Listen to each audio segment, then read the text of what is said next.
따뜻한 라떼 하나 주세요. 어? 내 자리인데? 저기요. 네? 아, 저 남자친구 있어요. 죄송합니다. 아니지. 가방 보이죠? 제 자리라고요. 쿠션인 줄 알았는데. 그냥 아무 데나 앉으세요. 와, 나 진짜. 안녕하세요, 하하나뜰레입니다. 오늘은 어디에서도 눈에 잘 띄는 존재감이 확실한 가방을 만들 겁니다. 같이 찾아볼까요? 이건 좀 약하죠? 좀 더 센 게 필요합니다. 와, 진짜 세다. 근데 경찰에 쫓기게 될 수도 있습니다. 괜찮은 게 떠올랐습니다. 이건 효과는 확실할 것 같지만 못생겨서 패스. 이건 좀 괜찮은데요? 가능할지도? 이걸로 정했습니다. 길이는 조금 수정해줘야겠네요. 그냥 줄이면 비율이 이상해지기 때문에 이렇게 가운데를 잘라줍니다. 캐리커처 그릴 때처럼 특징만 남기는 거죠. 감이 잘 안 온다고요? 그럴 땐 런웨이에서 확인해보면 됩니다. 나쁘지 않죠?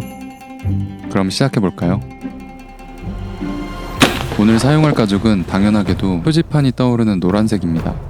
상처난 부분은 미리 표시하고 표시된 부분을 피해 패턴을 배치합니다.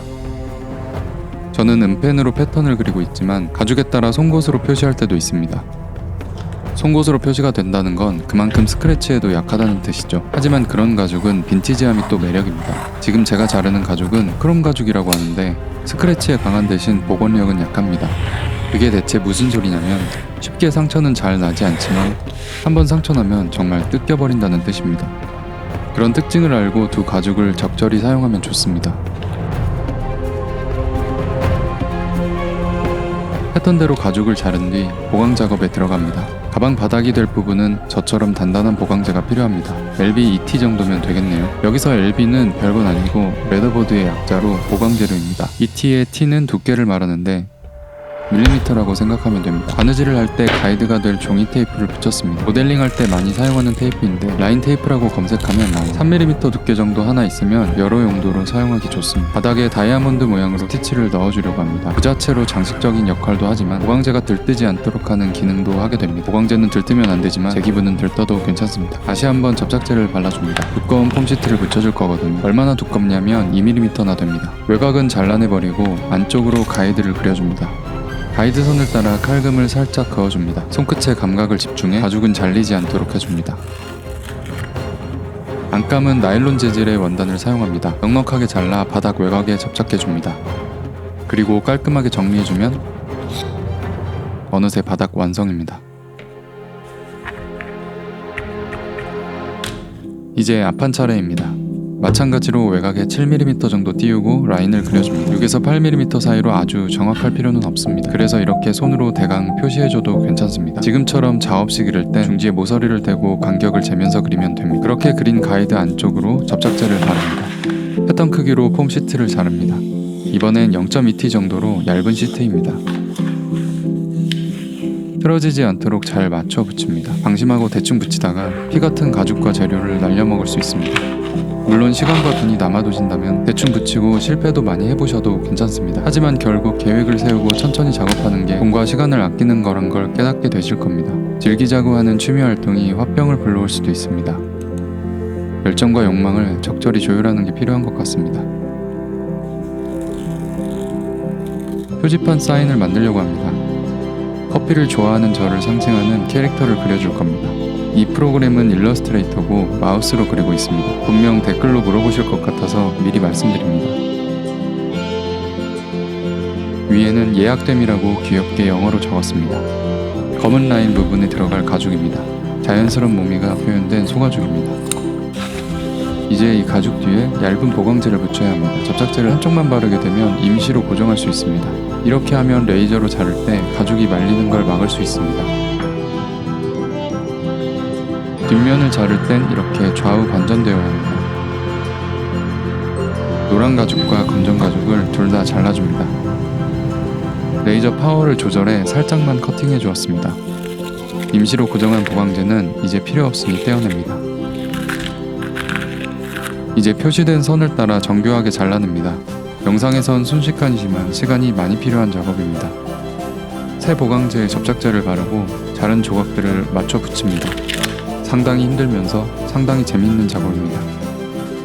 퍼즐 조각이 맞춰지면서 커피맨 일러스트가 드러납니다.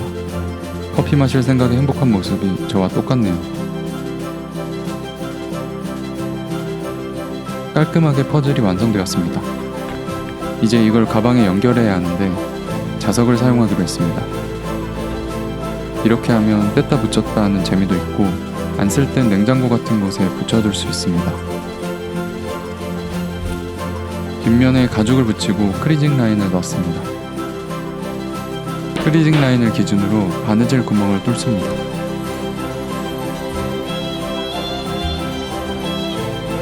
엣지 마감 후 나머지 자석도 본판에 붙여줍니다. 제가 사용한 자석은 지름 13mm, 두께 3mm의 네오디움 자석입니다. 캐릭터가 잘 붙어있네요.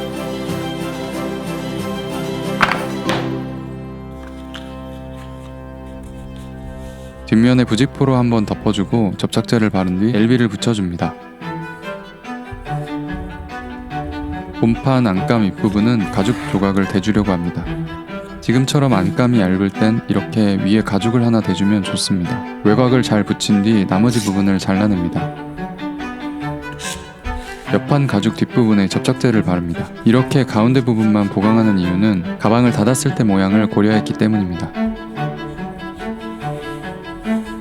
마찬가지로 미리 바느질해둔 안감과 가죽을 붙인 뒤 외곽을 정리합니다. 옆판 윗부분은 전체 결합 전 미리 엣지 코트를 올리는 게 좋습니다. 큰 가방을 들고 엣지를 바르기는 힘드니까요. 일종의 꼼수라고 보시면 됩니다. 이제 잠금 장식 파트입니다. 전체 모양과 어울리도록 사다리꼴로 디자인했습니다. 잠금 장식은 금색 자석을 사용할 건데 이 가방에 들어가는 유일한 금속 장식입니다. 똑딱이 단추라는 귀여운 이름도 있습니다. 사이즈는 15mm입니다. 엣지도 미리 올리고 가방 윗부분에 미리 바느질 구멍을 뚫은 뒤 만들어둔 잠금 파트를 붙입니다. 뚫어둔 구멍을 따라 마름 송곳으로 다시 뚫습니다. 그 다음 바느질로 완전히 연결합니다. 손잡이가 들어갈 부분은 벌린 뒤 가죽 조각을 붙입니다. 이렇게 Y 모양이 되도록 바느질합니다. 문제는 이 손잡이인데 그립감을 위한 재료를 구하러 다이소에 왔습니다. 급할 땐 이렇게 집 근처에서 재료를 구합니다. 이건 너무 두껍네요. 커튼 신축봉? 이게 좋겠는데요. 가격도 착합니다. 재료 사러 멀리 갈 필요 없죠. 먼저 커튼봉을 분리하고 내장을 제거한 뒤 필요한 길이만큼 자릅니다. 적당히 톱지로 힘을 주면 이렇게 툭 하고 끊깁니다. 거친 부분은 사포로 다듬어줍니다. 두께만 10mm라면 다른 재료를 사용해도 괜찮습니다. 예를 들어 목봉도 괜찮고 이제 이걸 가죽으로 감싸주면 되는데 원형의 작은 가죽 조각을 자른 뒤 끝부분을 피하랍니다. 접착제를 바르고 원통 중앙에 붙입니다. 그 다음 이렇게 꼬집듯이 붙이고 튼튼하게 테이핑도 해줍니다. 이렇게 두 개 준비합니다. 손잡이를 감쌀 가죽은 바느질 구멍 개수를 받도록 평행으로 뚫은 뒤 접착제를 바르고 감싸 붙입니다. 이때 바느질 구멍끼리 서로 마주보게 붙여야 하는데 삐뚤지 않도록 잘 붙이기만 하면 구멍 위치는 웬만하면 잘 맞습니다. 바느질 후 3mm 남기고 잘라내줍니다. 이제 이걸 Y 모양 파트 끝에 올린 뒤 구멍 위로 한 번 더 바느질해주면 튼튼하게 고정됩니다. 이제 엣지까지 올리고 나면 드디어 손잡이 끝입니다. 전체 결합만 남았습니다. 딱히 어렵지 않은 구조라 밑판 그리고 옆판을 이어붙이기만 하면 됩니다. 하지만 붙이는 순서가 중요합니다. 이렇게 밑판 옆판을 먼저 이어붙여야 합니다.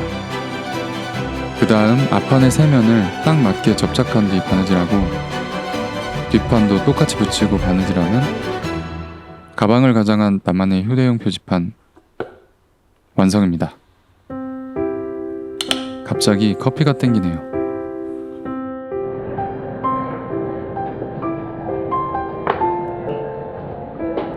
나만의 표지판 가방 만들기 에피소드 어떠셨나요? 재밌게 보셨다면 좋아요, 댓글 남겨주세요. 그럼 전 이만 더 재밌는 에피소드로 찾아뵙겠습니다. 감사합니다.